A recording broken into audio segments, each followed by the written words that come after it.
Thank you guys for joining us this evening on Panthers on Tap. We're live for another episode tonight. We got Tropical Storm Debbie headed our way here in North Carolina. Um, I've got my bread and milk all stocked up, rice, and then some. I'm bringing back this beauty, the salted caramel moonshine again. This is it. The bottle is gone after this. So Wow. I've had it for a couple of years. What are you drinking tonight? Anything? Yeah, I got some whiskey myself. It is a chocolate peanut butter whiskey from Corman, Montana that my sister brought back from a trip there. So really, really, really good. It reminds me of Screwball, but of course has that chocolate flavor. So pretty good whiskey. Yeah, we're going with the sweet moonshine, sweet whiskey tonight. We got a good one on tap for you guys this evening. I do want to mention, I don't know if we dropped this on our last episode, but we've entered into a partnership. You'll be seeing that a little bit later, but it's through a sports book. We're with BetStamp. You guys can sign up through our dedicated page at signupexpert.com/Panthers. We'll be talking about that, and you'll see that throughout the season. So stay tuned for that. We do appreciate your guys' support. But we want to start off. We do got some good guests tonight. We have someone returning and a newcomer with us. These are the guys over at the Keep Purring podcast. Ben Tucker and Eric Briggs. Gentlemen, thank you guys for coming on tonight. How are you all doing? Great. How are you Doing guys doing? awesome. Thank you for having us. I was going to Yeah, say man. I got my H2O. I Nice. polished off the rest of my beer earlier this evening, so I have nothing fun to drink on the show. But That's all right. Eric, how you doing? I'm good. I've got Liquid IV, not a sponsor. But Dang. sometimes you just got to rehydrate. Yeah, there I is hear you, nothing man. wrong with that. Nothing wrong with that. Well, let's get into it because the Panthers decided to drop their unofficial depth chart. So I want to start there and kind of just go through it. And we can kind of drop in some of the things we've seen at training camp. But let's get into that because I think there was some telling things on there. And I know people, they don't want to overlook, make a big deal out of this because it is the first unofficial depth chart. Well, let's talk about it a little bit here and kind of just open up the floor to us all here just to kind of chat and what are our thoughts on it. You guys can see it hopefully on the screen here. Just initial thoughts. And I guess I'll start with Ben. yeah. So I know a couple people that I've seen online were a little, I guess, surprised that Mingo was wide receiver 3. I was not. I think we've all seen like how he's been through camp so far. I mean, arguably one of, if not the camp MVPs so far. So the fact that he's wide receiver 3 is, to me, is not surprising. But I the reason I like it is because we know Liggett, has the injury, and so he's day to day right now, and he's been a little up and down, so far during camp. And I just look at it like, hey, man, if Mingo is gonna play, if how he's been during camp is gonna translate to the season, then and we can kind of bring Liggett along a little slower, and there's not that pressure on him to go out there immediately and be, one of the top 2 or 3 targets for Bryce. I think that's a great thing. So that kind of stuck out to me. And then the other thing that I wanted to just mention that I'm just very concerned about, and I heard Dunk from Unnecessary Bluntness, he mentioned this too on his live stream, I think yesterday. Chandler Zavala, the backup. Is he the backup right guard? Is that where we're at, or left guard? Left guard. Okay.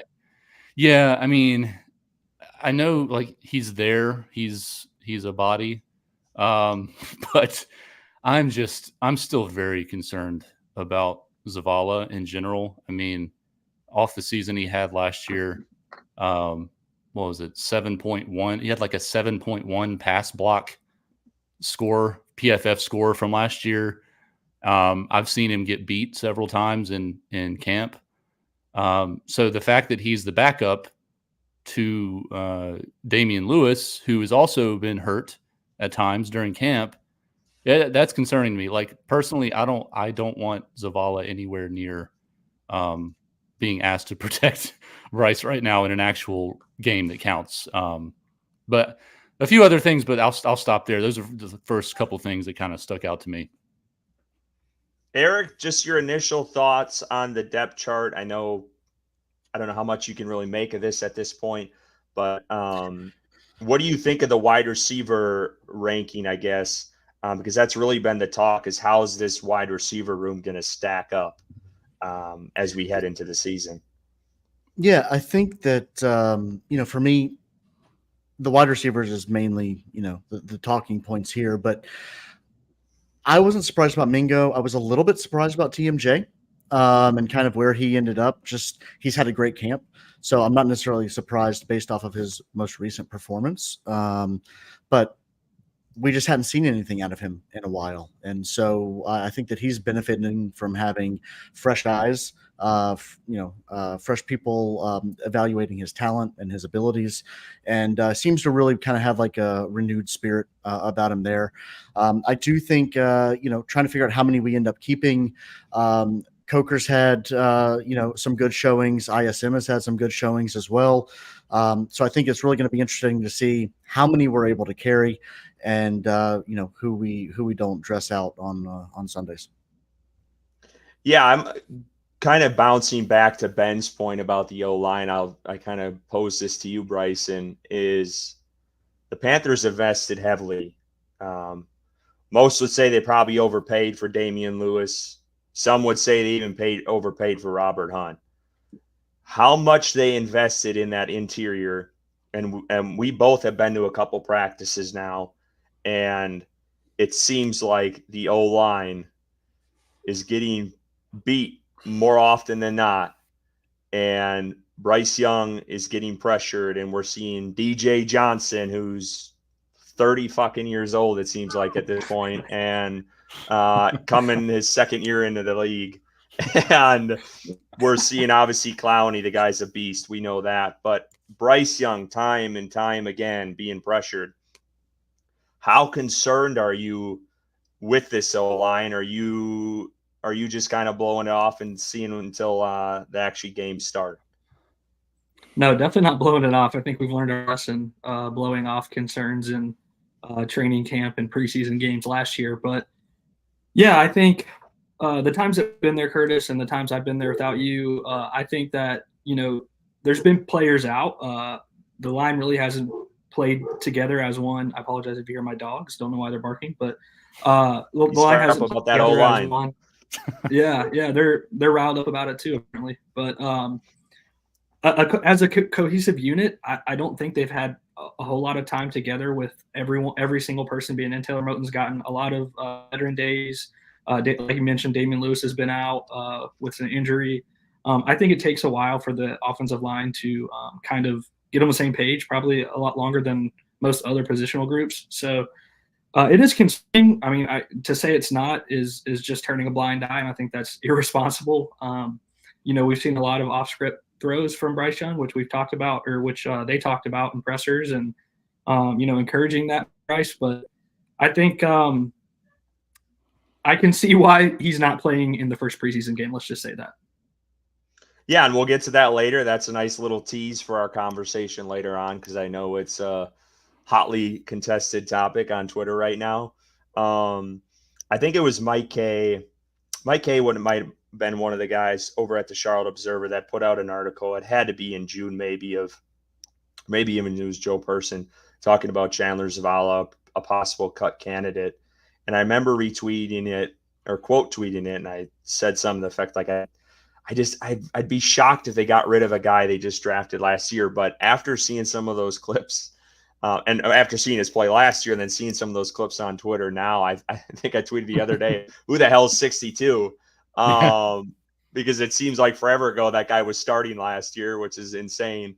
And he looked awful out there alongside Corbett. And Corbett, he kind of just left Corbett to the Wolves on one of the videos I saw. I think it was from two fans in the stand. Shout out to them.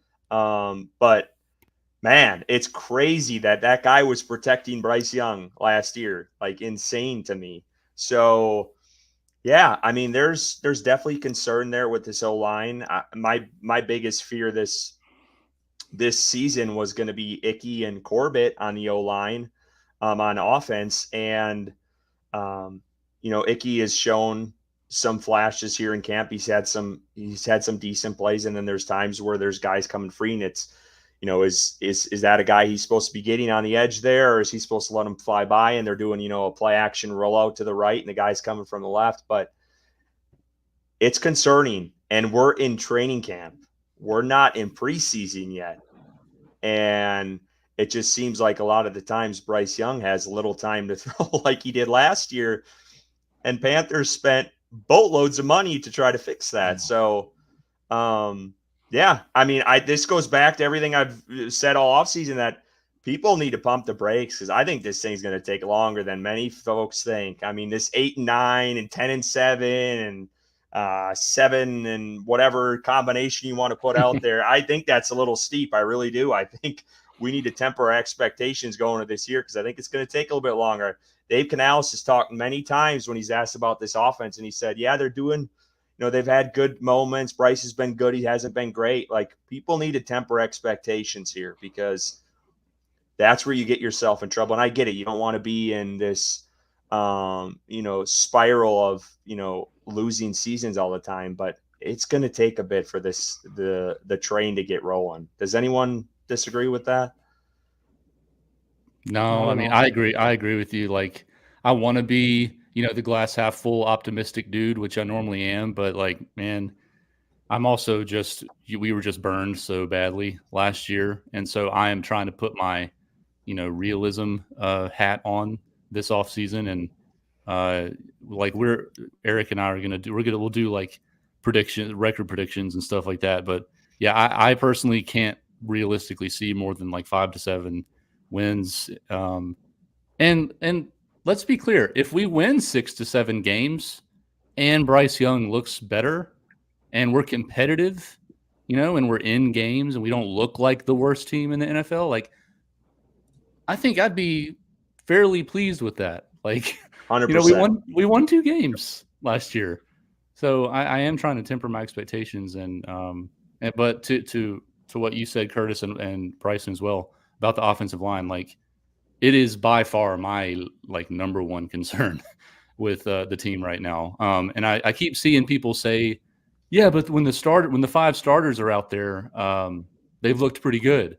I'm like, okay, yeah, but how we can't expect all 5 starters to always be out there. The guy like Zavala and Christensen, and hopefully we get what's his name, Josh Neiman. Hopefully we can get him back at some point soon, because I think he'll be important. But yeah, man, I am very concerned right now about the offensive line. So I'm paying attention to that closely tomorrow, even though Bryce isn't playing. Yeah, I would say I think Bryson and me both agree that we've been really big on Taylor Moton this last year and even the year before, and even he has made some. It just seems like he's getting beat in training camp. I don't know. We'll see. I mean, again, he's if he goes up against I mean, he's an elite talent, but there's been some plays where it's like, damn, Taylor Moton's getting his ass kicked out here. Like, what's going on? So, yeah, I mean, I think we need to temper expectations. I kind of wanted to get your guys' take, because I've seen your opinions a little bit on Twitter, and I know where Bryson falls within this, but going back to the receiver group a little bit, the Jalen Coker, the Devin Tompkins, the TMJ conversation, where do you guys fall within that? How do you stack that up? If we're talking wide receiver 6, so let's say Deontay Johnson, Thielen, Mingo, Leggett, I guess those 4, let's say those 4 are the locks. How do you stack the back end of that wide receiver room? And Eric, I'll start with you on that. Yeah, I think, I think TMJ makes it at this point, just based off of how well he's played in camp. I go as far as that last spot between ISM and Coker. Man, I just don't know what to do about that, because Coker, if he hits the waiver wire, and we don't keep him on the full roster, he's gonna be gone. somebody's going to pick him up. And I feel almost the same way about ISM. Like last year, he never got the opportunity to show how he can be the gadgety type guy, the fast guy. Like at the last couple of games, we saw like a few little looks there. But I don't think we've had the opportunity to fully evaluate, what his contributions can be there, maybe in the return game, those type of things. So I don't know. I feel like I'm playing Solomon, trying to split the two of them and make it equal. I think if I had to go with just 6, I think I go with Jalen Coker. But we also just traded for ISM last season, so it's kind of one of those. I'm glad I'm not Dan Morgan. I'm glad I'm not Dan or Dave Canales having to make these decisions. I don't know. I guess if I had to eeny, meeny, miny, moe it, I'd keep Coker. So who would be your 6 then? Can you name the 6 guys you would keep then if they keep 6? Yeah. So, I mean, it's got to be Deontay. It's got to be Thielen and Mingo. Of course, X, and then Marshall and Coker. I mean, I guess that's what I have to go with. I don't know how to make that decision. I don't get paid enough to make that decision. Eric. So you cut ISM. So you cut us ISM. Eric. Well, listen, you're gonna have to cut one of them, and it sucks to cut either of them. So like, I don't feel like I can go right on either way. Oh, there's a right way to go. I guess if I have 6, then I'll be the contrary one. I will. I'll take Jalen Coker, and see, and just Blackshear is going to be return man, and then ISM. Who the hell knows?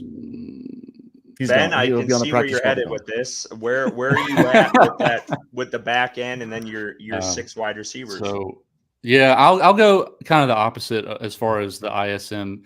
My personal depth chart is going to be ISM. I think he's an absolute lock for wide receiver 5. He has the return capabilities. Obviously, he was electric at times with that last year, and I am like a huge. I've been hyping him up a lot, really since we traded for him last year. But like Eric said, he didn't get as much of an opportunity last year, but he's been impressive during training camp as well. So he is my wide receiver 5. ISM is my wide receiver 5. And then to me, the wide receiver 6 is between Coker and TMJ. And for me, I'll try to boil down my thought process on that in a nutshell. TMJ, we have, what is this, year 4 for him? We have, albeit sporadic, we have a lot of game tape on him at this point, and I know he can still develop and improve and all that stuff, and he's looked great in training camp. But he also, I look at it like Canales and Co. they don't have necessarily any loyalty to TMJ. You could say the same about ISM, but I still think ISM's a lock because of the return capabilities that he brings. Coker, they went out and obviously didn't draft him, but he was an undrafted free agent. They gave him a sizable contract for an undrafted free agent, more than some late round draft picks get paid. And he's looked fantastic as well at times in training camp. He's big, he's strong. He can, I don't know if you guys saw this, but I found this the other day that I didn't realize. The dude actually had the highest recorded vertical leap at the combine, which was like for wide receivers, which was like, whoa, I did not know he had that in his bag. So, and I look at it like he's younger, Coker to TMJ, like Coker's younger, he's cheaper. And like Eric said, he made a good point of like, if they send Coker to the practice squad, he's getting snatched up immediately. And also Mike K confirmed that there are no longer protections for practice squad players. So I personally think it would be a dumb decision to try and move Coker to the practice squad if you're Dan Morgan. But I will add another receiver. If we keep 7, I think TMJ is a very strong candidate in that spot. But Devin Tompkins, man, good Lord, that guy's fast. Like, he just brings a completely different element to it. I don't necessarily think that we'll keep 7. So if I had to say 6, it's the top 4, Deontay, Thielen, Mingo, Leggett, ISM, and then Coker for me. But I also wouldn't be shocked if it was TMJ instead of Coker at this point, personally. Before Bryson goes, I'm going to jump in here. Just want to shout out Ricky. Appreciate you tuning in. I see you in the chat. We got a Team Coker guy in here as well. Just throw that up there. Sorry, Eric, I covered your face there for a second. Just throw that up there. But I'm pulling for Coker. I really like the dude, like his family, like his story. And the undrafted guy, obviously Panthers put some money on him because they thought something of him. I just don't know if he makes the roster. I think he's a practice squad guy. If he gets picked up by another team, I think that's more of the reality. I do think TMJ and I'm all for. And if you haven't seen us on Twitter, I'm all for playing the young guys this year. This seems like a rebuild to me. Let's see what these guys got. I want to see Jatavion Sanders out there starting over Ian Thomas. I've been riding that boat for a while. But I don't know. I think TMJ has shined a bit in training camp. Canales is coming in with new eyes. We can't look at Frank Wright clearly didn't like TMJ last year. The guy never played at all.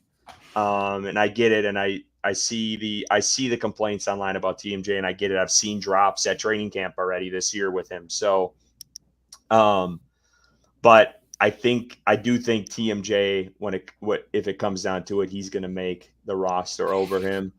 I do agree with Ben. I think ISM's a lock. If you listen to Canales I think it was his last press conference, he mentioned the value in special teams with him specifically. And I think that's the reason why he makes this team.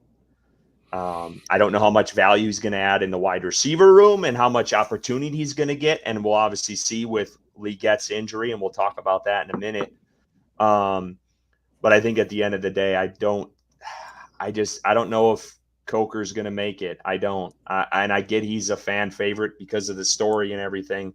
I just don't see it. And Bryson, I'll let you take the floor because I know where you lie on this one. Yeah. Let me start with the person mentioned in the chat. I'm going to tell you guys right now, Devin Tompkins is making the 53-man roster. There's nobody in the wide receiver room. There's nobody on this roster that moves like he does. He brings an element of speed to that wide receiver room that's unmatched. We've seen it through training camp. We saw that video recently with that nasty route he put on. I don't even know who it was, but God bless his soul. He got his ankles taken. I think Devin Tompkins is a Canales guy. I think ISM is not. I think TMJ is not. Of course, Canales came over from Tampa. Tompkins was there. Tompkins had some issues this offseason, I think, with domestic violence issues. He got cleared and then was signed by Carolina and brought in. And he's done nothing but impress throughout camp. Whenever he gets opportunity, he is making plays, and he is faster than everybody on the field. And I think that Carolina's missed that aspect in the wide receiver room in particular for a long time. So I think Tompkins makes the 53. And for me, it comes down to TMJ and Coker, because I think ISM and Tompkins are very redundant. I think they're almost the same player. I think Tompkins is faster. I think ISM's got a little more experience in the return game, obviously. But I think when you talk about Coker and TMJ, Curtis mentioned it a little bit. Coker's younger. I think Coker and Ben mentioned it as well. They brought him in. They made him a priority. And I think, they don't have any connection to the players that were already on this roster. So they're going to make a decision what they think is best moving forward and what player provides the best opportunity for growth. And I think when you look at it, TMJ's made plays throughout camp for sure. I can't discount that. I think Coker, with the little opportunity he's had versus the 2s and the 3s, has looked really, really good as well. And when you talk about Ben mentioning, the highest vertical leap in the combine, and he brings speed. And I think one of his knocks coming out of college was, well, one, the talent level he played against, and two, his route running. But his route running has been spectacular from what I've seen in training camp versus NFL level talent. So for me, I'm keeping Coker and I'm keeping Devin Tompkins. And I'm sorry, Ben, and I'm sorry, Curtis. I don't think ISM is a lock, in my opinion. So I think it just, for me, I look at that situation, ISM versus Tompkins. Where would Dave Canales lie? And I think while he does talk highly of ISM and he's directly about ISM because he was asked about ISM, I think in my mind, he leans Tompkins. And I think it's just hard to deny that with the speed that he's put on the field and the talent level he's shown already in camp. Can I ask you guys your opinion on this? So I noticed that, and I might be totally wrong. I may have just completely missed it, but I have observed that I think Dave Canales in his press conferences has mentioned all the guys that we just named, even down to Devin Tompkins, ISM, obviously the top 4 guys at receiver. I have not once heard him, or do I remember hearing him mention Jalen Coker's name in a press conference throughout training camp. And I just found that I found that kind of, I don't know if odd is the right word. I just found it interesting that he's sort of mentioned all these other guys, but he was on, what was it? Kay Adams. She was at training camp the other day and she interviewed Dave Canales and Luke Kuechly there. And I swear he rattled off 6 or 7 different receivers just talking about like how good of a camp these guys are having, and he didn't mention Coker. And I'm just like, is that a strategic choice? Are they like trying to?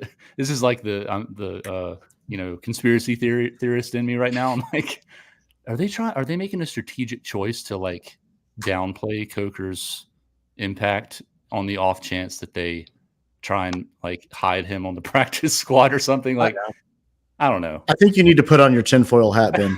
Like that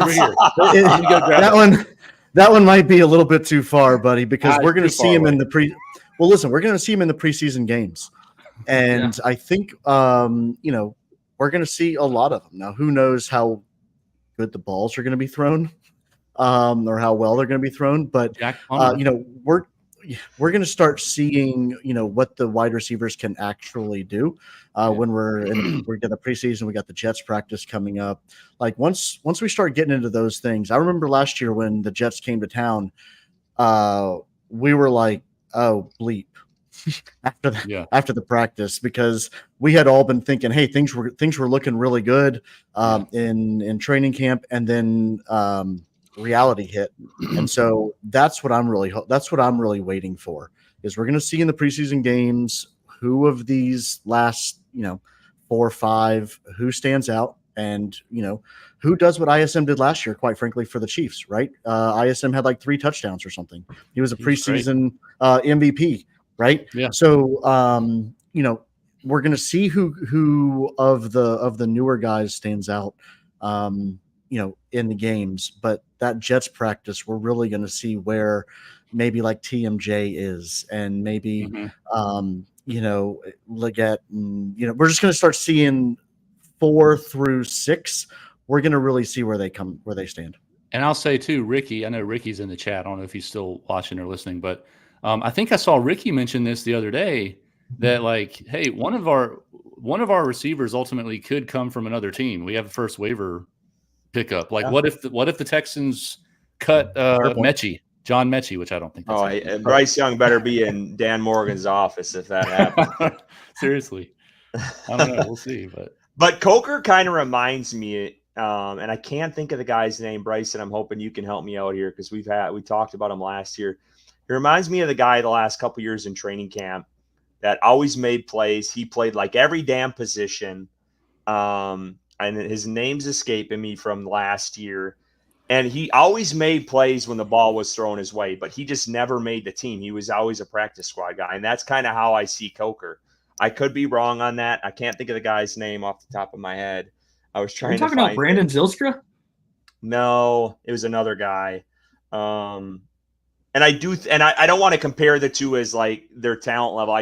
This kind of similar situation, like Coker, when he comes in, he does make plays. But when you see those wide receivers stack out, TMJ is usually in there before Coker, like that. And I don't think that's just random. I think that's intentional. And I think you kind of got to pay attention to that a little bit, and we'll see how the preseason games play out here. I just think he's a great story. I do hope he makes the team somehow. I don't know if it happens at the end of the day. Eric, I'm glad you mentioned Plummer because me and Bryson were talking about this. That guy's terrible. He really, I mean, I didn't realize this, but I went to the FSU Louisville ACC title game last year, and he was in at QB in that game, and I was looking at it, and I remember in that game, like, both of the QBs sucked. It was an awful game. It was all defense. They scored like 10 points total between the two. The guy had like 100 and some yards with 30 attempts. He was terrible. And then when we were there on, what was it, Sunday last weekend of training camp, when he was destroying the coaches, this was before they were actually doing like 7-on-17 drills, 1-on-1s. He was overthrowing everyone. Like just airmailing the shit out of everything. So I looked at Curtis 3 times in a row after passes, and each 3 times I turned to Curtis. He goes, "Yikes, yikes, yikes!" It just scares me because it sucks because some of these guys that we want to see perform, the Cokers of the world, the ISMs, all these other guys, how are they going to get an opportunity when they're open? The guy's throwing 5 yards above their head, so. That sucks. That part's the evaluation part of that sucks because it's really hard to see what, and I know I get it. They make their money in practices too, but like it's different when you're out on the field. And we'll talk about Bryce Young a little bit later. We'll get into that conversation, but let's talk about Leggett. Let's talk about the injury for a minute, sticking with the offense. How concerned are you guys? I get it. We dodged a bullet, but how concerned are we with Leggett and his injury? Sounds like he's day-to-day, no fracture in the foot. Ben, I'll start with you. Definitely dodged a bullet. I kind of like I mentioned earlier, because Mingo has emerged so much in this camp, I think that's kind of helping me not freak out as much about the Leggett thing. And we have some other guys that are capable in our wide receiver room this year. It feels so much better, at least right now, than it did last year. So like I can't wait to see him back out there, and like I definitely don't want them to, rush him back and potentially make it worse. We haven't really gotten much information since earlier this week. And was he even out there like at training camp on Monday or Tuesday? Like, were there any sightings of him, or was he just kind of in the locker room or something? I didn't see him, or I didn't hear about seeing him. That I don't know. Yeah, I don't remember any pictures or anything like that. But yeah, so I'm not super concerned. Like, I'm not even on a scale of like green to yellow to red. I don't even know if I'm in the yellow. Like, I'm good right now. Yeah, really interesting. Eric, where are you at?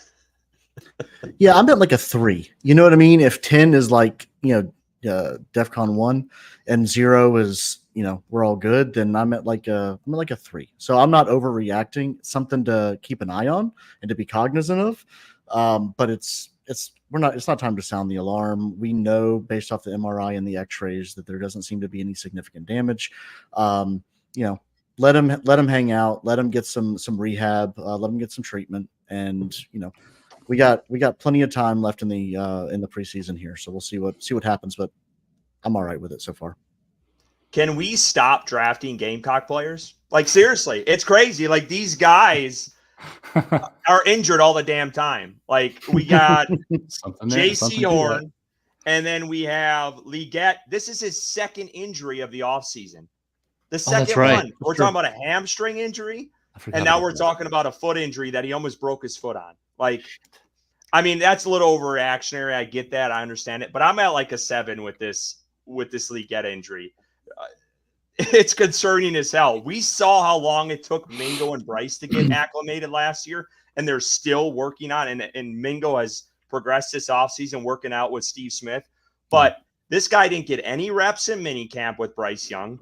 He's finally getting reps now, and now he's sidelined. He might not see any. I think this guy's going to be out at least another week or two. Maybe I'm overreacting a little bit, but I remember me and Bryson were talking about this a couple of weeks ago. We were concerned he got no reps in minicamp like that. Yeah. No matter how much you want to blow that off, those reps are important. Yeah. You need to know where guys are making cuts, where they're going to come out, how they're making their cuts. Everyone's different. And I think us blowing that off is crazy. I do. I seriously do. Like, I mean, we see all these other guys, and our Xavier Legette is going to be tied to all these wide receivers across the league, just like Bryce Young was tied to all the quarterbacks last year, and just how like Mingo was tied to all the wide receivers last year. This was a deep wide receiver class this year. Panthers traded up into the first round to get Legette, and we're seeing other guys who are practicing in training camp right now, making plays. I'm not even going to start. You guys know where I'm going with the guy I like, and I'm going to throw it in everyone's face if it pans out and then Legette falls flat on his face. But like, it's concerning to me. I there's no doubt about it, because I think these reps are pivotal in his development, and he's had injuries in the past at South Carolina. So maybe I'm overreacting a little bit, but Bryson, where are you at with Legette? No, I side a little bit more with you. I'm not a 7. I would say I'm more like a 5. With it being his second injury, we're through 2 weeks of training camp, and he's missed some time for sure. I think Legette was more of in my opinion, a project wide receiver coming out. He needs reps. He does. Yeah. He struggled in a couple of areas. I mean, he's obviously got all the physical abilities that you want in a wide receiver. He's like a perfect player for a wide receiver, with the speed and the size and the strength. But his route running needs work. He was the best against press man in college. And I think these reps in training camp and these reps in preseason are important for him. One, for his developmental aspect of being a wide receiver. And like you mentioned, Curtis, two, his connection with Bryce Young. I mean, I think it takes time on an NFL level to learn how to play against an NFL level cornerback, which he did play in the SEC, of course, but it's still a jump in talent. We all know that. I think I do have concern with it being his second injury.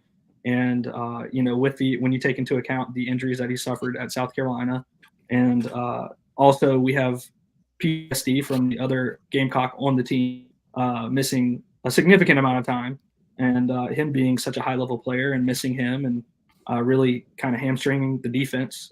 Not to play on words there, but yeah. So I think right now I'm at a 5. I would like to see him out there, but I think we did dodge a bullet for sure. It wasn't a significant injury. That would have been terrible to have your first and second round pick to start the season not available to you as a 2-15 team. That would have been awful. And they might not be available. That's the crazy thing. Well, at this point, I think it's safe to say Legette's going to be available week 1 of the regular season if he's day to day right now. I would hope, unless they're lying to us about his prognosis. But I think unless he unfortunately suffers another injury, God forbid, he should be there one. And I was hoping Brooks was going to be there week 1 as well, based on the time frame of when he tore his ACL. But sounds like they're really slow growing him back into to the running back room, which is okay because of the depth there. But I would really love to see him as soon as possible. But yeah, I think I'm at a 5. Let's hope nothing else happens, and let's hope he's not like the other Gamecock on the squad, and he's there week 1. Can I add one more thing about Legette real quick too? Yeah, go ahead. First of all, now that you guys have gone, I'm slightly more concerned.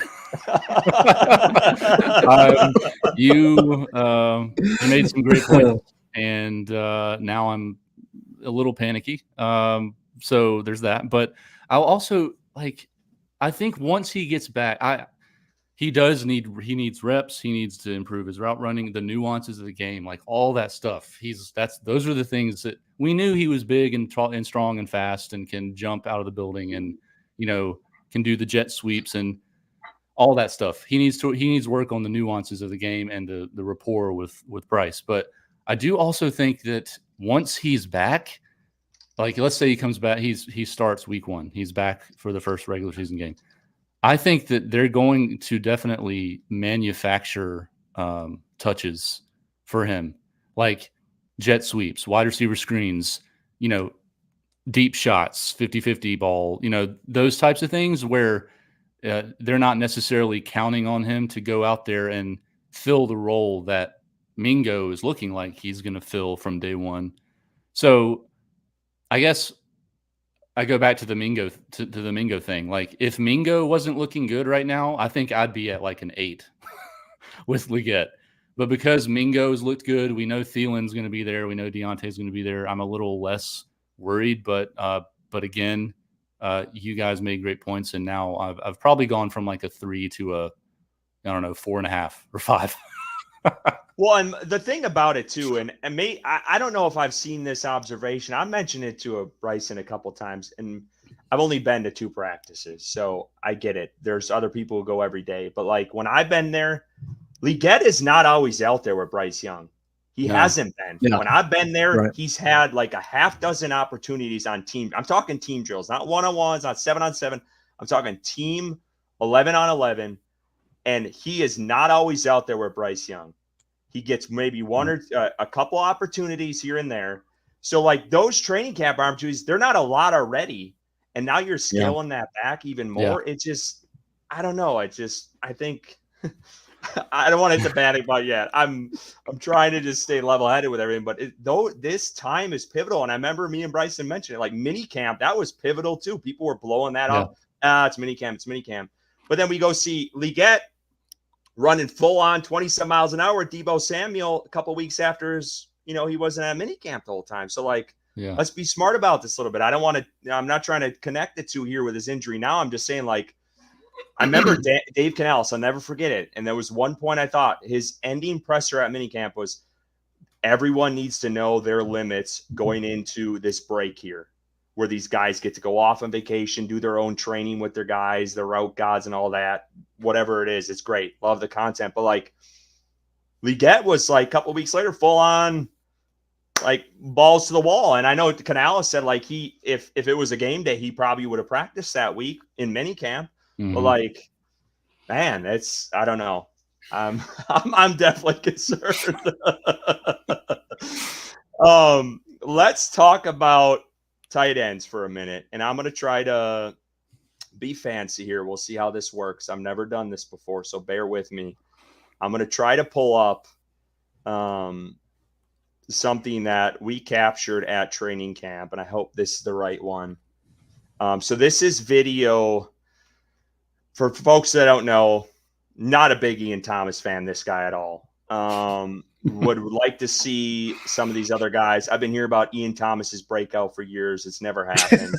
And I want to see Jatavion Sanders, their 4th-round pick. So I captured this at practice. I don't even know how this thing works. I don't know if it's going to play. It's not going to play. That's splendid. It looks great. It looks great. Well, you see right there. I don't know why this won't play, but so never mind. Disregard that. But if you follow us on Twitter, you've seen it. You've seen the play. It looks. I think it was an RPO pass. Bryce faked it. It was at the 1 yard line. They were running a 2-minute drill. There was 1 second left on the clock.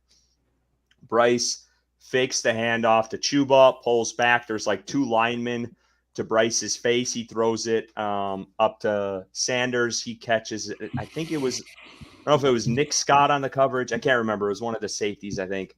Really nice catch.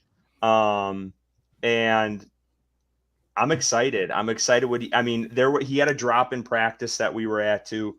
But I just think he adds a different element to this tight end group that Tremble doesn't offer and Ian Thomas doesn't offer. And even Jordan Matthews doesn't offer. So I'm just curious what your guys' thoughts are on the tight end room as a whole, and where do you guys kind of stand on that?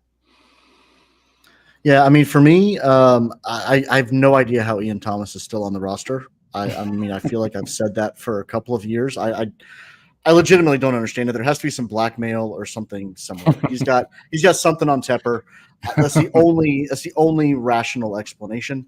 But I'm super excited about Sanders. I've seen some really good plays from him, and we drafted him for a reason. He was widely considered what was it, the number 1 or number 2 tight end on the board, number 2 tight end on the board, and we've seen good things from him through camp. So Tommy Tremble, if I remember correctly, typically been a more of a blocking tight end, not necessarily as much of a pass catcher, although we did see it a little bit maybe towards the end of last year. But Sanders, I'm excited about him. I think that it's something that we've been missing in our offense. We haven't had a dominant tight end. We haven't had a safety blanket for Bryce, and so Yeah. I hope he continues to progress. I'm excited to see what he turns into. But so far so good. I'm excited about him. I was just having a conversation with a coworker today about Sanders, and we were just talking about how more often than not, I mean, most of the time when you see a successful NFL quarterback, they have a reliable pass catching tight end. And we, like you said, Eric, like we haven't had that in a while. Last year for a minute, I was excited about Hayden Hurst. That didn't work out. Like he scored that touchdown in the first game, and it was like, here we go, baby. Oh, nope, that's it. Okay, I guess that's going to be it for the year. And he's doing well. I saw him in a highlight. Who's he on? The Jaguars now? What team did he go to? Does anybody know? Hayden I'm Hurst. not 100% sure. I saw He him went score a touchdown. to he went to LA, the Chargers. Was it LA?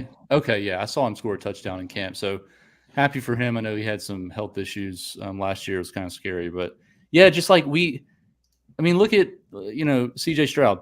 He had Dalton Schultz. That's a great safety blanket right there. So Bryce, I hope that Sanders can come in. I know he's got to develop, but man, yeah, we got to show that. I bet I'm going to show this play because I finally exciting. got it up. Yeah. I ain't letting folks by here. I'm not. We got to show it. So this is the play. Again, 2 minute. There was 1 second left. Check this out, and then we can talk. And Ben, you can continue. That. Okay. Look at that. Bam. Yeah, that's I mean, that is a thing of beauty. It really is. Just snatches it. And that was against Fuller, Jordan Fuller. Not bad. You don't see Ian Thomas making that play. You just don't.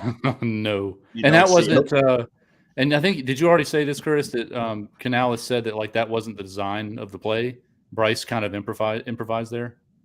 I didn't say that, but I did catch that in the presser. It sounded like he improvised on the play. Yeah. Which, hey, I mean, it's going to come up in a game, and that's, I think, where Bryce flourishes. Like, yeah. We saw that at Alabama over and over again, and it seems like, I don't know if Bryce is becoming more comfortable in who he is, and he's just going to do, what he's comfortable with, or this coaching staff is allowing him to do that more. But he didn't do that as much with Frank Reich. I mean, that was pretty tidied up, and what Frank said went kind of thing. So it's good to see that he's kind of spreading his wings a little bit with that as well. 100%. Edgar in the comments, I saw he pointed out final 4 teams in the playoffs had their tight ends were Kittle, Sam Laporta, Travis Kelce, and Mark Andrews. Strong. Some good talent. Some good talent. That's good talent right there. But yeah, I guess so I'm excited about him. Trimble, I think he's still coming back from injury, so I'm not sure if he'll play tomorrow or not.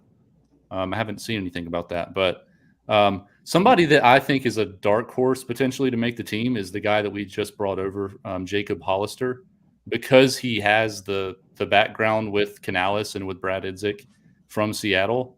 I'm not saying he should make it like over Trimble or Thomas or maybe Thomas. But I wouldn't be shocked if he made it. Then Jordan Matthews, I think Jordan Matthews it feels like he's going to make the roster just based off of, I mean, I've heard Dave Canales mention him like 4 or 5 different times in press conferences. He seems to be very impressed with Jordan Matthews, like his work ethic and, his professionalism and all that stuff coming in. And so I wrote down this question. I was like, do we have like a semi deep tight end room or no? Like No. when healthy? Okay. No. Is it still bad? I don't think it's deep. I've been hearing about Tommy Tremble's breakout and Ian Thomas for years, and it's just never happened. So yeah. I don't know. I'm not buying it. I think Sanders offers a different element. I don't think he's a great blocking tight end. I don't think that's what you're going to get out of him. But I think he adds a pass catching element that those guys don't. Yeah. And that's why I'm excited about him. because we really haven't had a tight end since Greg Olsen, which seems like forever ago at this point. I'm curious though about you two guys. I know where me and Bryson stand, but how many tight ends do you think they carry on the roster? And if you had to pick, who would those guys be? I'll just say real quick, mine are assuming they're healthy. Trimble, Ian Thomas, Sanders, and Matthews. I know I said Hollister might be a dark horse to make the team, but I don't think Hollister is making it over definitely not over Trimble or Sanders, but it seems like Thomas is probably going to be on the team. And like I said about Matthews, I think they carry 4. I think 4 tight ends end up making it. Yeah, I'm right there with you, Ben. Unless they decide to get smart and drop Ian Thomas, I think that those are the 4 that we're going to ride into battle with. All right, well, we're going to jump to defense. And before we get to that, we got a quick commercial break. It's 30 seconds. It's painless. Stick around. We'll be back here in just a little bit. Exciting news, Panther fans. I'm thrilled to announce our partnership with BetStamp and Sign Up Expert, opening up an incredible opportunity for you to join sportsbooks in your area to get the best odds and new user offers. Head over to our dedicated page at signupexpert.com/Panthers to explore a selection of sportsbooks tailored to your region, each with unique offerings. If you're ready to take sports betting to the next level and show some love to Panthers on Tap, I highly recommend signing up for your next sportsbook through our Sign Up Expert link. All right, guys, let's talk about the defense here. We'll go through the depth chart here and just your overall observations, what you've seen at practices that you've been to. What do you guys think of this group as a whole? And Bryson, I'll start with you. Yeah, I mean, the defense has been pretty impressive, I think, throughout the time that I've been at camp. We talked about the issues with the offensive line and our concerns with the defensive line going into this season. And I would say the defensive line's definitely had the best of that group up to this point, at least. We talked about the issues that the offensive line was having. DJ Johnson has looked good. I mean, he's obviously put some work in, and on this, depth chart listed as a starter. I think Canales had mentioned him as a possibility there as well. Day one, Caleb on Chason seems like every time there's pressure in the backfield, reporter tweets it or whatever, it's him or Clowney or Johnson, of course. So I've been pleasantly surprised up to this point with that group. I think losing the guy they brought in, his name's slipping. Kamiko Ture, I think was his name. Losing him. We've seen him for 2 seconds. Yeah. I mean, I don't know what I'm going to remember most about his time in Carolina. It was so eventful and brought a lot of good memories to us. But yeah, I think really maybe adding another body to that room is a possibility because they brought him in for a reason. So I think they might explore that again, getting closer into the start of the season. But I think, your favorite player on the team, DJ Johnson, has been impressive up to this point, at least. And going against a ragtag offensive line, splendid DJ Johnson. I don't know how it's going to turn out in games, but I mean, he's at least showed improvement. You can't deny that from last year, which the bar was very low to get for him, but he's improved for sure. You know where I stand on Josie Jewell. I think he's going to be one of the most important pieces on the defense. Yeah, your boy had a pick on Bryce Young the other day. He sure did. I think he's going to flourish again under Evero's system like he did in Denver, had his best year under Evero. I think he's going to have another great year in Carolina. I'm really excited about that signing. Trevin Wallace. Under on Josie Jewell. He has 100 tackles. Over under. He had, I think, 100 and some when he was with Evero in Denver. What do you? You got the over on that? Yeah, I got the over. For sure, got the over on that. I think he's going to be electric. I think he's, like I mentioned before, he's the Luvu replacement for sure, and he's going to be exciting like Luvu was on that defense. Where do I go from here? I mean, the corners have been somewhat good. I mean, on one-on-ones, of course, that's really hard to play defense one-on-one versus receiver and cover him for the amount of time that you're required to in those scenarios. But I think, of course, J.C. Horn has looked great. He's a top 5 corner, top 10 corner in the league when he's healthy. Dane Jackson has been impressive as well. So I think overall, I've been pleased with the defense. I haven't seen a whole lot of concerns, I would say, up to this point. But again, we're still super early in training camp, and the preseason is definitely going to be important in those joint practices to really see where the defense is. But right now, I'm okay with it. I think Evero's got a plan. I think I trust Evero and his scheme and that he coaches players. And I know that the players were excited for Evero to be back. So I'm excited about that. Guys, I'm going to pose this to you because I haven't gotten your opinion on this. I'm just curious. You can talk about the depth chart too, but what do you think of the depth of this defense? Bryson and I have talked about this, I think either the last episode or the one before it, but I'm just curious what your guys' thoughts are about the depth, and then obviously this depth chart that just came out. And we could, either one of you guys can answer that. That's fine. Eric, you go ahead. All right. Well, so yeah, that was going to be the one issue that I have with the defense is the lack of depth. Like, you just look at who's in second string. I'm excited about Trevin Wallace. I'm excited to see, how that goes. I think Boodle's been doing pretty well. I saw a couple of plays by Smith Wade.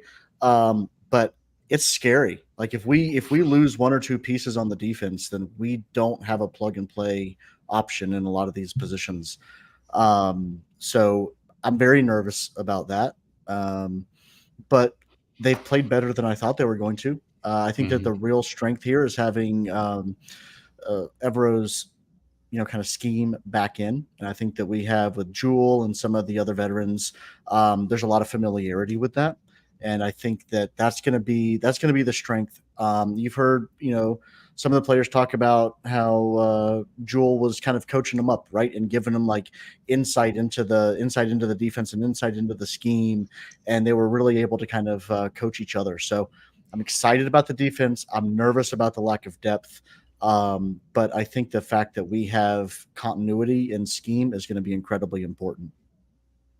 Yeah, I'm kind of the same. Like, I'm concerned about the depth a little bit. I mean, this is kind of always the case, like you say, if this player gets hurt, well, then we're screwed.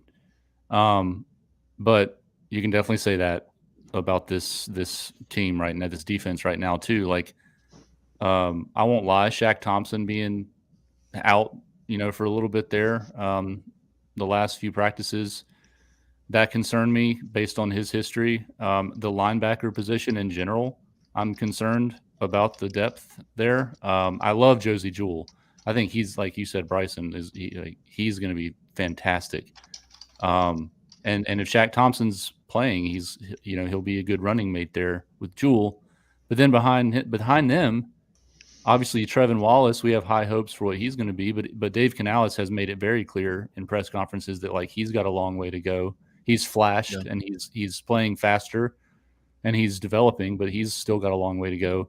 Outside of those three guys, like I don't know a hell of a lot about any of these other names. Like I know of them. I know, obviously Michael Barrett was a draft pick, but like Cherilus, Tay Davis, Chandler Wooten, like none of these guys are really like proven guys in the league. So I'm concerned about the linebacker depth, the cornerback position. I was surprised. I know Bryson, Deshaun Jameson's one of your guys, right? You really like him. I was a little surprised looking at this depth chart that he was behind Lamar Jackson. Lamar's played a lot. Like I remember when we were on Sunday and I was getting so confused because I saw Jackson and like he had his jersey rolled up. So it looked like 21 or 31. I'm like, did Dane change his number? And I just did not know that. And I kept looking. I'm like, what the hell? And then I later found out it's this Lamar Jackson guy that I didn't even know was on the team, to be brutally honest with you guys. And I'm like, and he's been playing a decent amount. He really has. He has been out there a lot. He's also gotten torched a lot from the clips that I've seen. And Deshaun Jameson on the opposite, I'm sure he's gotten beat some too, but like, I've been to a couple practices and I've seen a lot of the clips and like I think he's held his own a lot of the time. So I was just a little surprised to see that. But yeah, I would say like our starters feel pretty good about it. it's been good to see Chase on kind of flash in camp, because I don't know if any of us really had like super high hopes or expectations for him when we got him based on his last couple of years. But yeah, I'm a little concerned about the depth and just a little perplexed by a couple of where some of the guys are slotted. But this could change. This is just the first one that they released, so we'll see. Yeah, I'm not too surprised about the ones across the board. I think Canales has mentioned DJ Johnson enough to know that he would be opposite of Clowney with Wanham out. Still not comfortable with him there to start the season, if I'm being honest with you guys. But I mean, we'll see how it shakes out.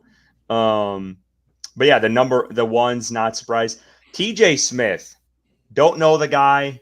I ain't gonna pretend to know the guy.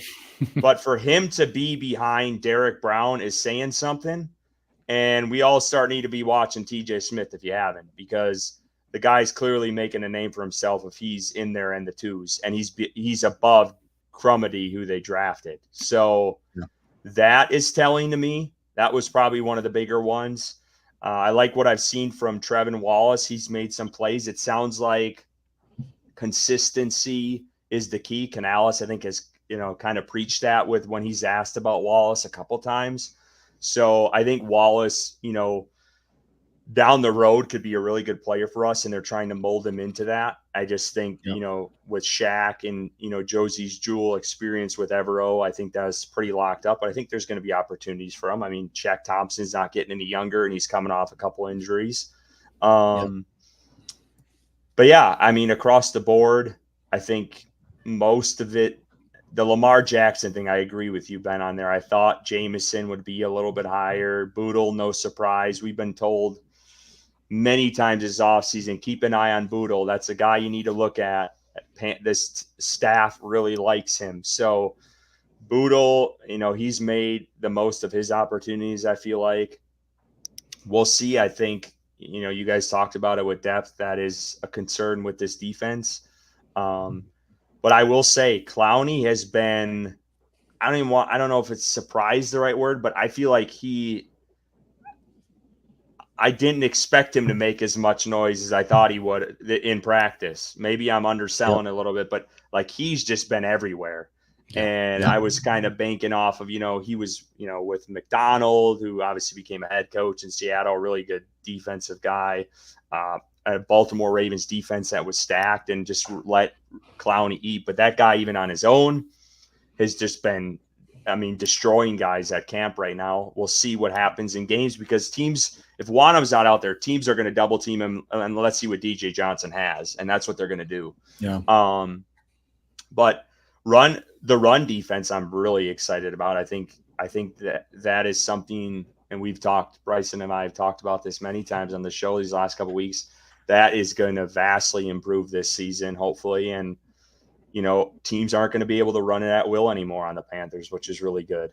I did want to touch on special teams because we can't forget about them. And there's a very important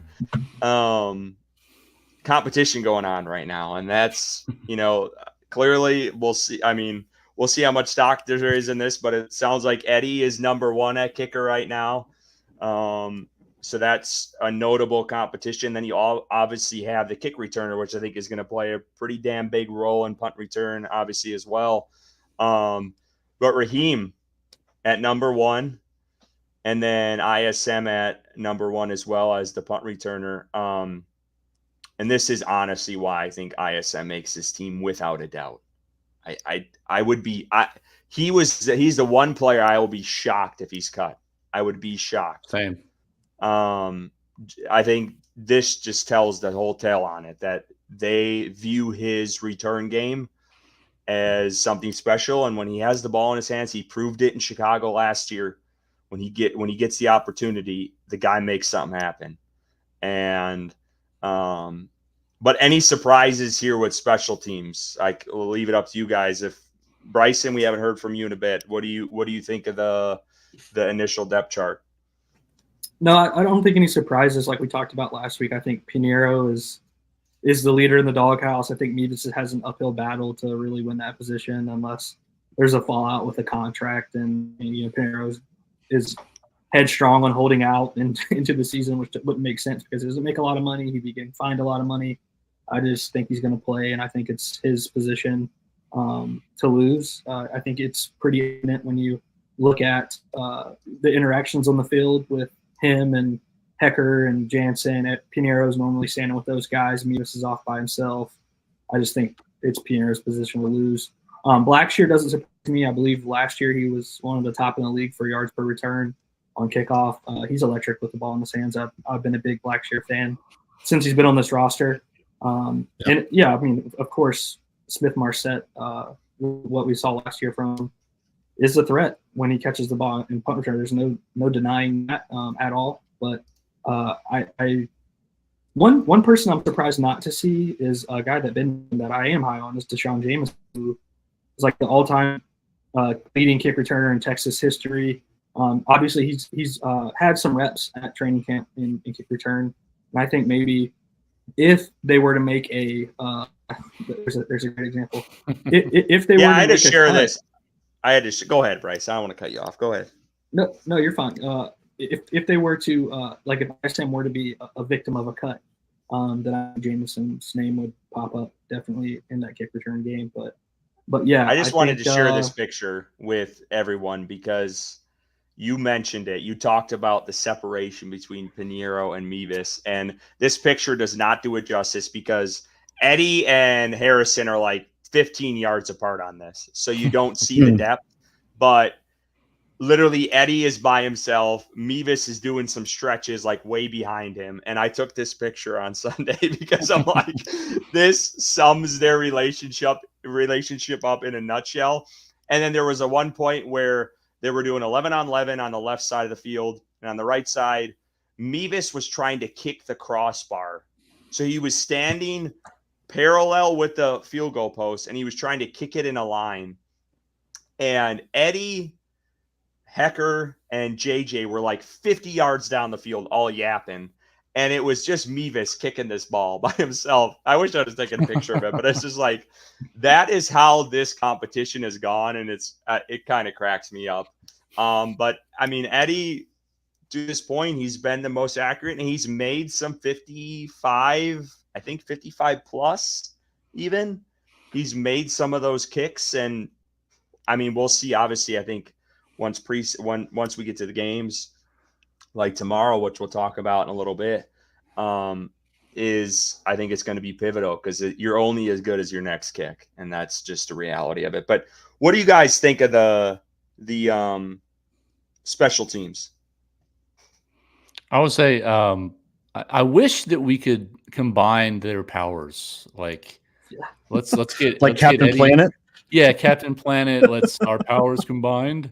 Like seriously, get like Eddie P's accuracy from 45 to 50 yards and whatever his sweet spot is, and Mevis's power.